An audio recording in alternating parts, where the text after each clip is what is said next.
Have you ever stopped to think about why so many people keep putting things off? The answer might sound simple, but it's actually pretty deep. Perfectionism. A lot of people don't start a task because they waiting for the right moment. The perfect scenario. That fantasy where everything is perfectly aligned, extra time, high energy, the perfect tools, a clear mind. But that perfect moment never comes. In life, well, it doesn't wait around. The task just sits there, frozen in time, while the person keeps searching for a tomorrow that might never arrive. It's what happens when we believe we can only begin something when everything is just right. And since that just right moment is practically a myth, we keep delaying and delaying and delaying.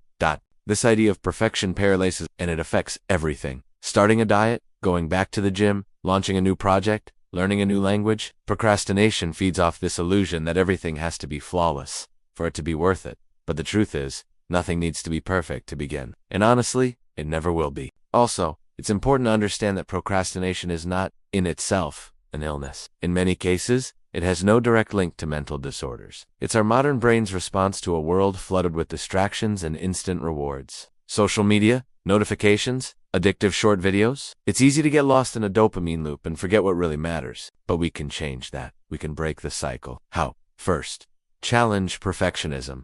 Do the opposite of what your mind says. Question that rigid thought that tells you if it's not amazing, it's a failure. Ask yourself, why can't I just start now with what I have? Second, break things into smaller steps. A big project seems impossible until you split it into tiny actions. Learning a new language? Start with a few verbs. Tomorrow, a kid's song. Then a simple phrase. Every little piece is a brick in the foundation. Third, use a planner. Trying to store everything in your brain is like using a Ferrari to pull a car. A planner is your brain on paper, and your future self will thank you. Use colors, priorities, time blocks. Bring structure to the chaos. Fourth, automate whatever you can. Cook on Sundays, prep meals, set out your clothes for the week. Create routines that free up mental energy for what truly matters. Fifth, take care of your environment. If you're studying, hide your phone. Use forest sounds. Create your own little temple of focus. 2 minutes of real concentration are worth more than 20 minutes of scrolling. And sixth, connect with people who also want to grow. Join groups, communities, courses. Being around others walking the same path helps you keep moving, one step at a time. Together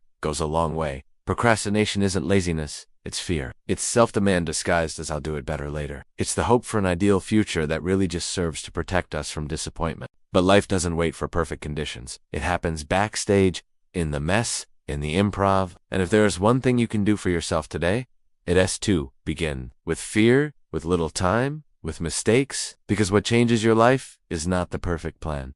It's the imperfect action. So next time your brain whispers, just wait a little longer, answer with action. Take a step, even a small one, because every step sends a message to yourself. I'm moving forward. I believe in me, even if everything isn't ready yet. And one day, without even noticing, you'll look back and realize you began. And that changes everything.